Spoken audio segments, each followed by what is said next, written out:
नमस्कार साथियों, हमारी इस क्लासेस में आपका स्वागत है। मैं हर्ष शुक्ला। तो हम लोग कर रहे थे साइंस, और साइंस में हम लोगों ने अभी काफ़ी सारी क्लासेस की थी। ठीक है, उसमें हम लोगों ने काफ़ी क्वेश्चन देखे थे। आज हम लोग मानव विज्ञान के कुछ और क्वेश्चन देखेंगे जो आपके एग्ज़ाम के पॉइंट ऑफ व्यू से बहुत इंपॉर्टेंट हैं। तो आपको क्या करना है, बस आपको क्वेश्चंस को अच्छे से देखना है, और जो क्वेश्चन आपको नहीं आ रहा है उसको ध्यान से देखना है।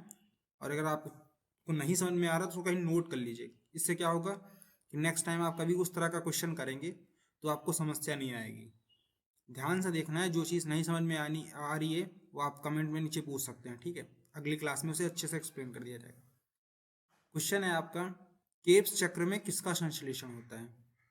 आज का हमारा पहला क्वेश्चन है, ध्यान दीजिएगा। अभी क्या कह रहे हैं, केप्स चक्र, केप्स चक्र में किसका संश्लेषण होता है।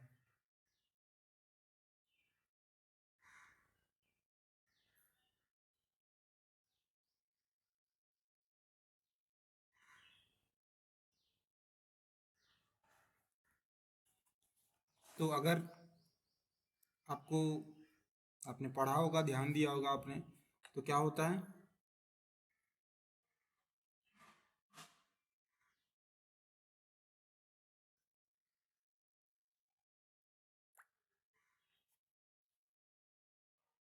केप्स चक्र में क्या होता था, जो आपका क्या बोलते हैं इसको, जो आपका,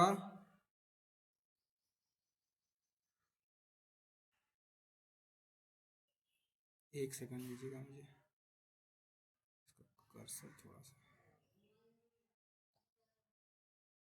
हम्म तो पायरूबिक अम्ल, पायरूबिक अम्ल का संश्लेषण होता है केप चक्र में। किसका होता है, पायरूबिक अम्ल। आपका राइट आंसर होगा पायरूबिक, पायरूबिक अम्ल। होता क्या है इसमें, पायरूबिक अम्ल जो होता है वो संश्लेषित होता है। अगले क्वेश्चन को देखेंगे, अगले क्वेश्चन को देखेंगे। अगला क्वेश्चन आपका क्या कह रहा है,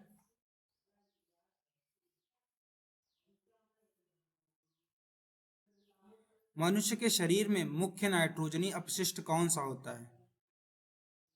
मनुष्य के शरीर में मुख्य नाइट्रोजनी अपशिष्ट कौन सा होता है, आंसर करिएगा। मनुष्य के शरीर में मुख्य नाइट्रोजनी अपशिष्ट क्या यूरिया होता है, अमोनिया होता है, यूरिक अम्ल होता है, अमोनियम नाइट्रेट होता है। मनुष्य के शरीर में मुख्य नाइट्रोजनी अपशिष्ट,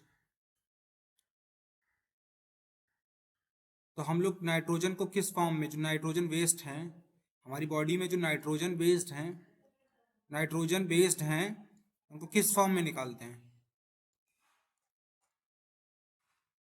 तो अगर आप ध्यान से देखेंगे यहाँ पे, तो इनको हम यूरिया के फॉर्म में निकालते हैं।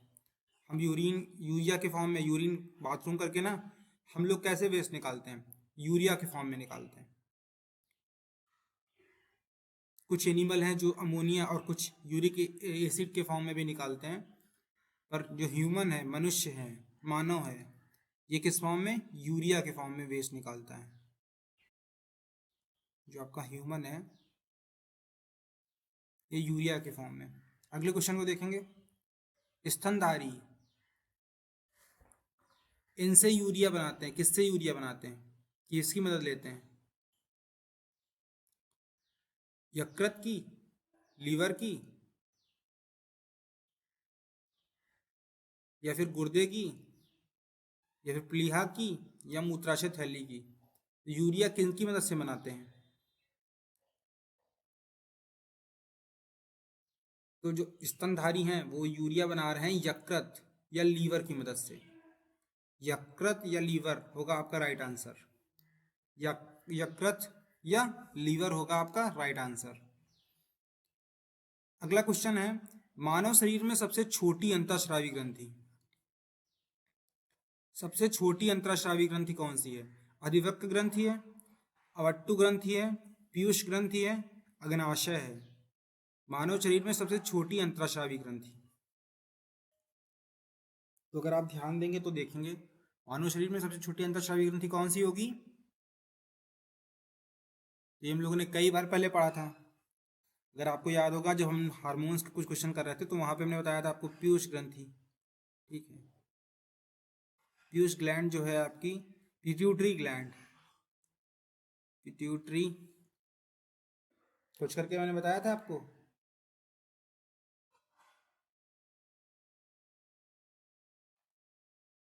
पिट्यूटरी ग्लैंड ये आपकी पीयूष ग्रंथि हो जाएगा। मानव शरीर में सबसे छोटी अंतरास्रावी ग्रंथि, मानव शरीर में सबसे छोटी अंतरास्रावी ग्रंथि आपकी पीयूष ग्रंथि। अगले क्वेश्चन को देखेंगे। मनुष्य में रुधिर क्षमता है, जो आपका ब्लड है वो कहाँ पे प्यूरिफाई होता है, कहाँ पे क्षमता है, कहाँ पे फिल्टर होता है।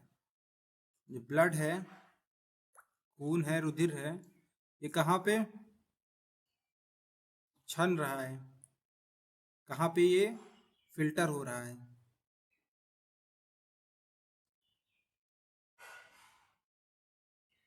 कहाँ पे फिल्टर हो रहा है, तो देखेंगे ब्लड आपका कहाँ पे फिल्टर हो रहा है।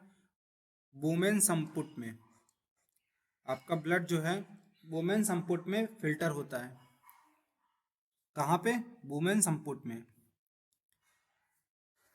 मूत्र का पीला रंग, जो आप बाथरूम करते हैं, यूरिन, यूरिया निकालते हैं, यूरिन के फॉर्म में यूरिया निकालते हैं, इसमें जो पीला रंग है वो किसकी मौजूदगी के कारण है। क्या पित्त की मौजूदगी के कारण है? नहीं। लसिका की मौजूदगी के कारण है? नहीं। कोलेस्ट्रॉल की मौजूदगी के कारण? नहीं। आपका राइट आंसर होगा यूरोक्रोम, यूरोक्रोम की मौजूदगी के कारण है। Urochrome will be your right answer, urochrome की मौजूदगी के कारण। अगले क्वेश्चन को देखेंगे। गुर्दे का कार्यात्मक यूनिट, गुर्दे की, आपकी किडनी की कार्यात्मक यूनिट क्या है, मतलब किडनी की यूनिट बता दीजिए सीधा। तो गुर्दा किस चीज का पार्ट है?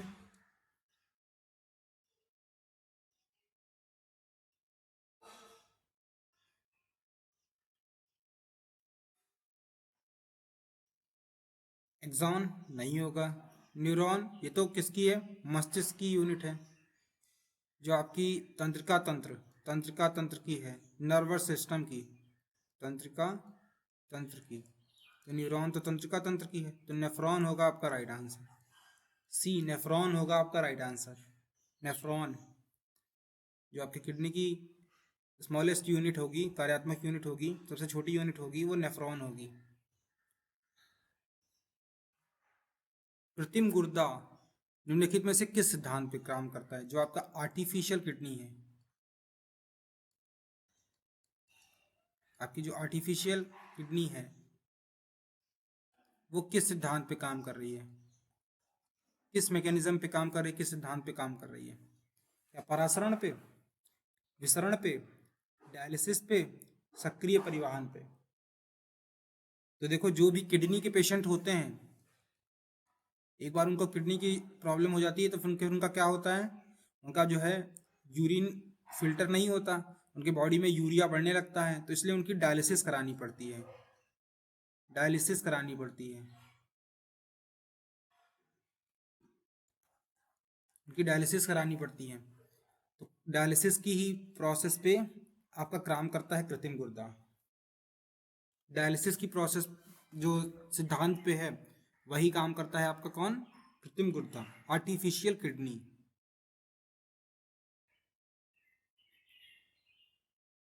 आई होप आप समझ गए होंगे। अपोहन, अब डायलिसिस की जगह पे आपको कहीं पे देखने को मिले अपोहन, तो आपको परेशान नहीं होना है कि हिंदी में डायलिसिस को कहते हैं अपोहन। डायलिसिस का प्रयोग किस क्रिया को पूरा करने के लिए किया होता है, किस पार्ट की, फेफड़े नहीं, हृदय नहीं, यकृत नहीं, वक्र।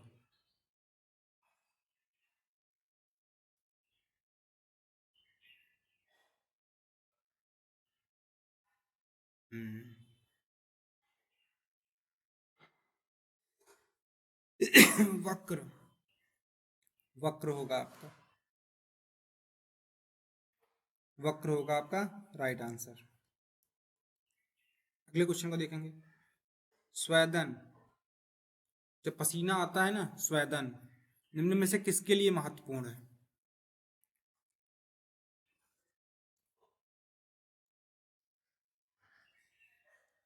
पसीना आना क्यों इंपॉर्टेंट है? शरीर की गंध निकालने के लिए, सामान्य स्वास्थ्य सुधार के लिए, त्वचा के रंध्रों को खोलने के लिए, शरीर के तापमान को विनियंत्रित करने के लिए। तो भाई पसीना आता है ना, पसीना आता है हमारी बॉडी के टेम्परेचर को मेंटेन करने के लिए, शरीर के तापमान को विनियंत्रित करने के लिए, शरीर के तापमान को विनियंत्रित करने के लिए। D will be your right answer, D होगा आपका सही आंसर। शरीर के तापमान को नियंत्रित करने के लिए स्वेदन। अगला क्वेश्चन है, बहुत इंपॉर्टेंट क्वेश्चन है, आपके एग्जाम में कई बार आया है, तो इस क्वेश्चन को ध्यान से देखेंगे। ये आपका इंपॉर्टेंट क्वेश्चन है, ध्यान से देखेंगे। हेनले का लूप, हेनले का जो लूप है वो किस कार्य से संबंधित है? उत्सर्जन तंत्र, प्रजनन तंत्र, मूत्र जनन तंत्र, तंत्रिका तंत्र। तो हेनले का लूप किस तंत्र से संबंधित है?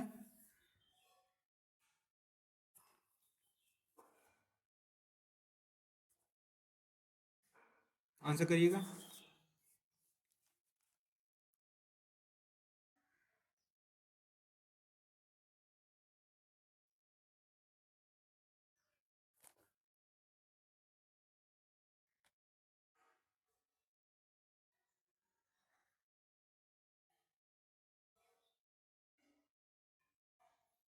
आप लोग आंसर करिएगा।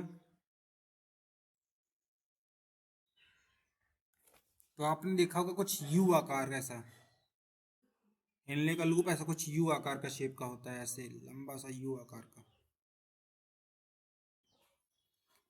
नलिका का लंबा यू आकार का जो भाग संचालन करता है प्रत्येक नेफ्रॉन के भीतर मूत्र सरीसृपों, पक्षियों और स्तनधारियों की किडनी। तो बेसिकली ये आपको दिखाता है कि सबकी जो यूरिन मतलब उत्सर्जन तंत्र से संबंधित हो जाएगा।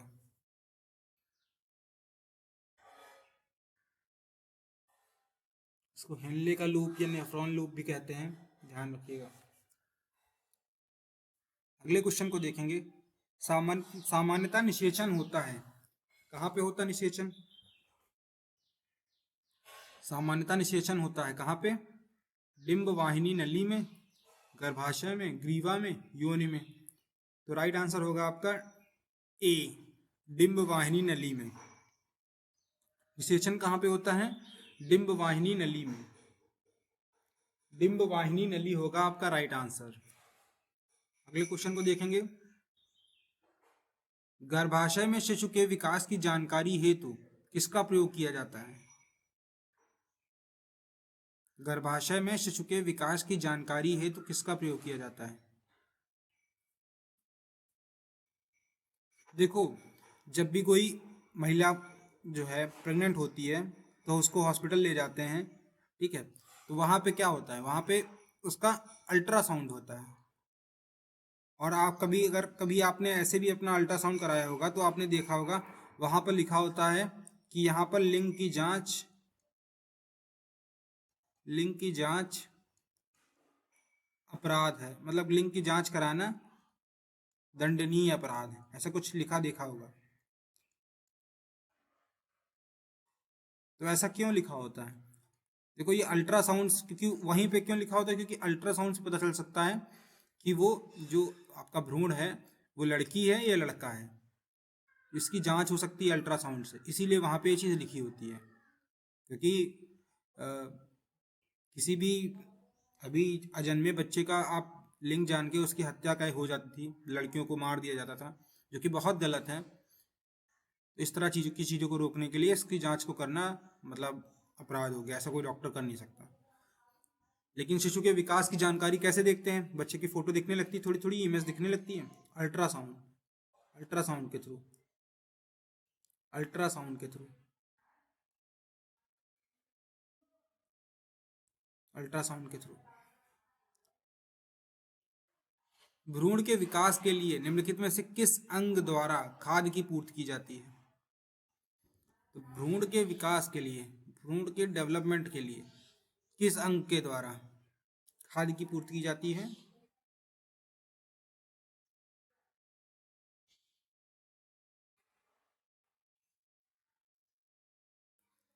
विजांडसन।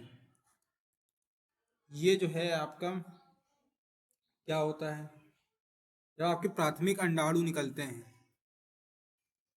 जब भ्रूण का विकास हो रहा होता है, प्राथमिक अंडाणु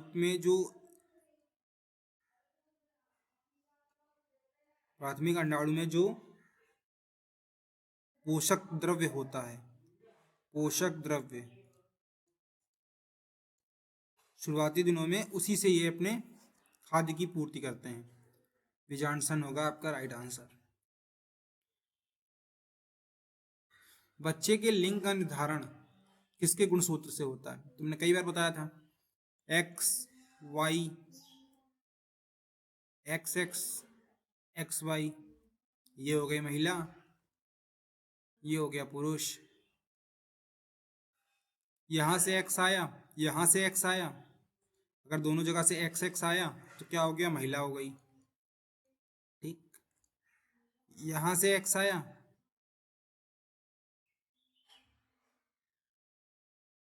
और यहां से वाई आ गया तो क्या हो गया, पुरुष। यहां से फिर मतलब देखिए, कुल मिला के क्या हुआ कि वाई से परिवर्तन हो रहा है, और वाई किसके पास है, सिर्फ पुरुष के पास है। तो जो बच्चे का लिंग निर्धारण है उसमें किसका महत्वपूर्ण रोल है, पिता का। महिला का कोई रोल ही नहीं होता।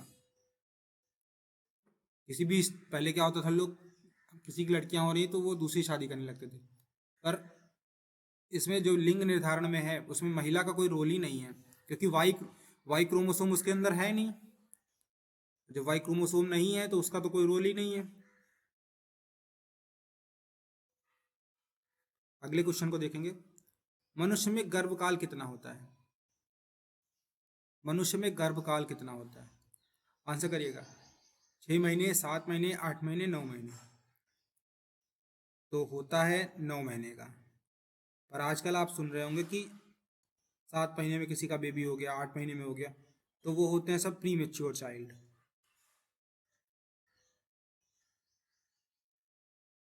तभी देखो उन्हें आईसीयू में रखना पड़ता है कुछ दिन, मशीन्स में, ऑब्जर्वेशन में, ताकि वहाँ पे उनका विकास हो सके ऑब्जर्वेशन में। अगले क्वेश्चन को देखेंगे। जो स्त्रियों की नसबंदी उसको क्या कहते हैं?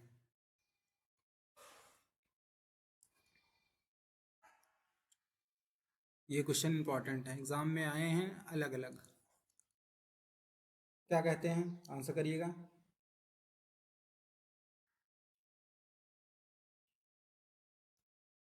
तो ट्यूबेक्टोनॉमी ये हो गया स्त्रियों की, और ये वेस्लेक्टोटॉमी ये हो गया पुरुषों की। ये हो गई पुरुषों की नसबंदी।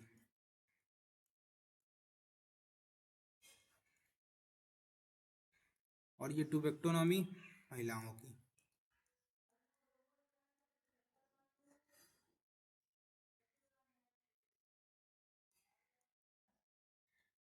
नसबंदी ध्यान रखेंगे, लेकिन आपसे पूछ रहा है यहाँ पे स्त्रियों की, तो आपका राइट आंसर हो जाएगा ये।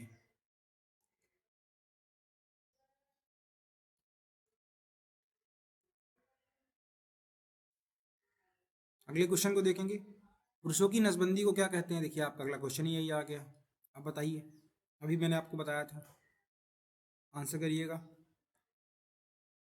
तो अभी मैंने बताया था, वेसेक्टोनॉमी, वेसेक्टोटॉमी, वेसेक्टोटॉमी, वेसेक्टोटॉमी आपका हो गया राइट आंसर, ए।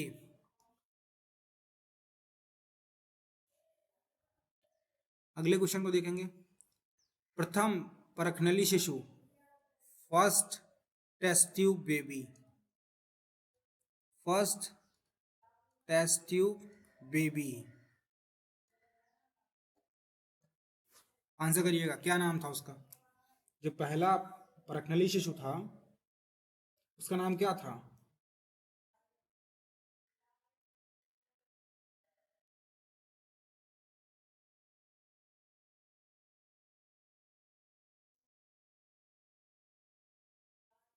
और मैं आपको डेट भी बता दूंगा आपको। इम्पोर्टेंट नहीं है बट ऐसे ही अगर किसी को जानना हो ये तकनीकी कब खोजी गई, तो ये कुछ इस समय की बात है। बच्चे का नाम था लुइस, क्या नाम था? Louise Joy Brown. Louise Joy Brown. Louise आपका हो जाएगा राइट आंसर।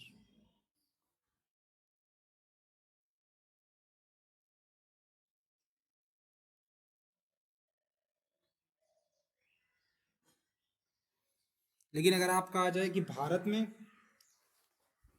अगर आ जाए India's first test tube baby, Bharat का पहला परखनली शिशु, India's first test tube baby, तब आप क्या आंसर करेंगे? तब आपका आंसर बदल जाएगा, तब आपका आंसर हो जाएगा कनुप्रिया अग्रवाल। कनुप्रिया अग्रवाल। कनुप्रिया अग्रवाल। और ये कब?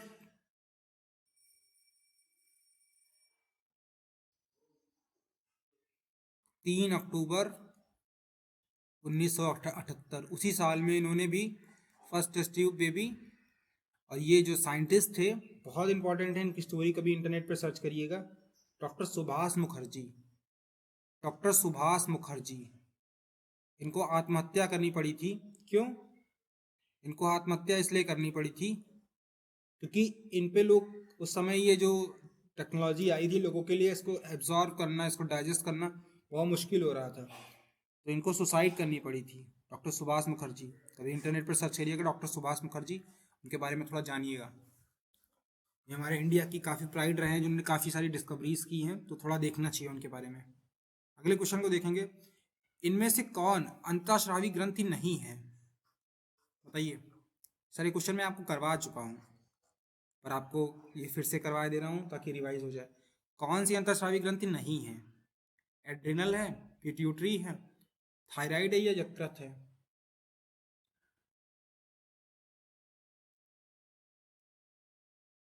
तो यकृत, ये आपकी अंतरास्रावी नहीं है। ठीक है, ये आपकी अंतरास्रावी नहीं है। अंतःस्रावी ग्रंथियों को अन्य किस नाम से जाना जाता है? ये क्वेश्चन एग्जैक्ट इसी फॉर्म में हमने कराया था और आपको क्या आंसर बताया था? वाहिनी विहीन ग्रंथि। इनमें जो है वाहिनी नहीं होती, अंतःस्रावी अंदर ही इंटरनली जो है एंडोक्राइन, एंडोक्राइन एक्सोक्राइन ग्लैंड, तो ये है आपकी endocrine, endocrine gland.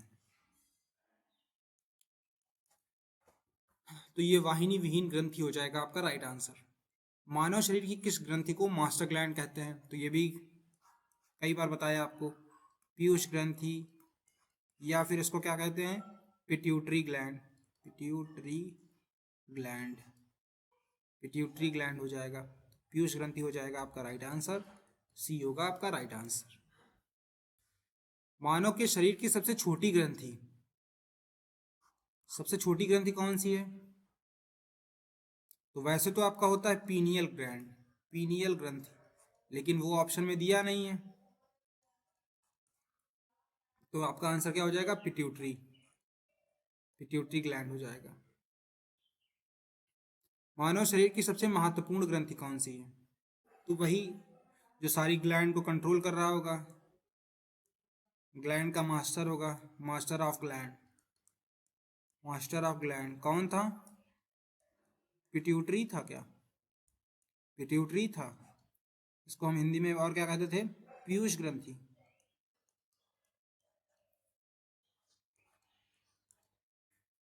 Pituitary gland will be your right answer. भाई सबसे महत्वपूर्ण वही होगी ना जो सबको कंट्रोल कर रही होगी, जिससे वो नहीं निकलेगी तो बाकियां तो निकलना उस सबके लिए मुश्किल हो जाएगा। पिट्यूटरी ग्रंथि कहाँ स्थित होती है? तो मैंने बताया था आपको, ये मस्तिष्क में होती है, ओके, ब्रेन में होती है, ब्रेन में, मस्तिष्क में। अगले क्वेश्चन को देखेंगे, गाय और भैंस के थनों में दूध उतारने के लिए किस हार्मोन्स की सुई लगाई जाती है? बहुत इंपॉर्टेंट क्वेश्चन है, मेरी वेरी वेरी इंपॉर्टेंट, इसको कर लीजिए। ठीक है, क्या साइटोटोपिन, ऑक्सीटोसिन, इंटरफेरॉन, इंसुलिन। गाय और भैंसों के थनों में दूध को उतारने के लिए किस हार्मोन की सुई लगाई जाती है?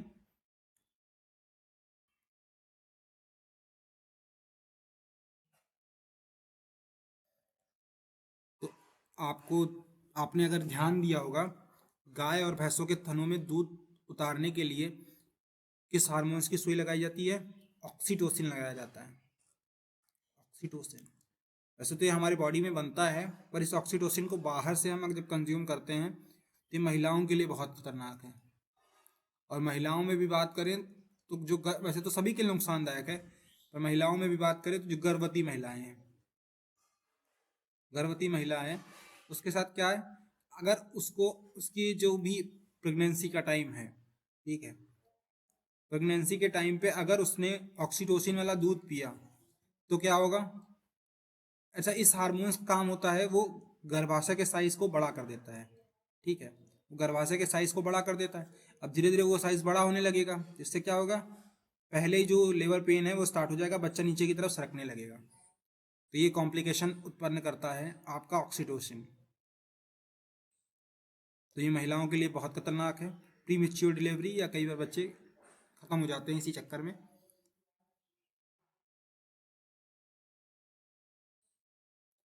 वृद्धि हार्मोन, ग्रोथ हार्मोन कहाँ स्रावित होते हैं?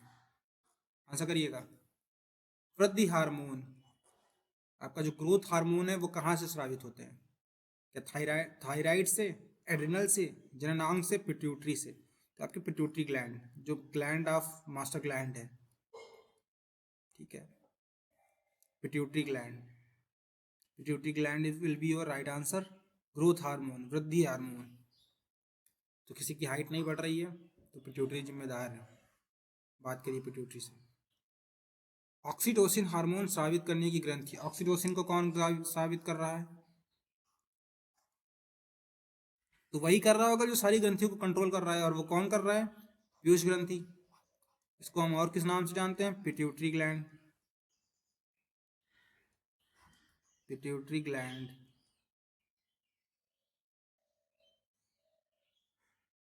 पिट्यूटरी ग्रंथि। अगले क्वेश्चन को देखेंगे। निम्नलिखित में से किसको अंतःस्रावी तंत्र का पेसमेकर कहा जाता है? किसको अंतःस्रावी तंत्र का पेसमेकर, पेसमेकर कहा जाता है अंतःस्रावी तंत्र का? किसको? आंसर करिएगा। क्या थायरॉक्सिन है, कैलिस्टोनिन है, इंसुलिन है, एड्रेनलिन है? अंतःस्रावी तंत्र का पेसमेकर, तो ये आपका राइट आंसर होगा थायरॉक्सिन। ये आपकी है अंतःस्रावी तंत्र का पेसमेकर, थायरॉक्सिन। अगला क्वेश्चन है आपका, पीनियल ग्रंथि कहाँ स्थित है? लास्ट क्वेश्चन है आपका आज का, इसके बाद मैं आपसे विदा लूंगा।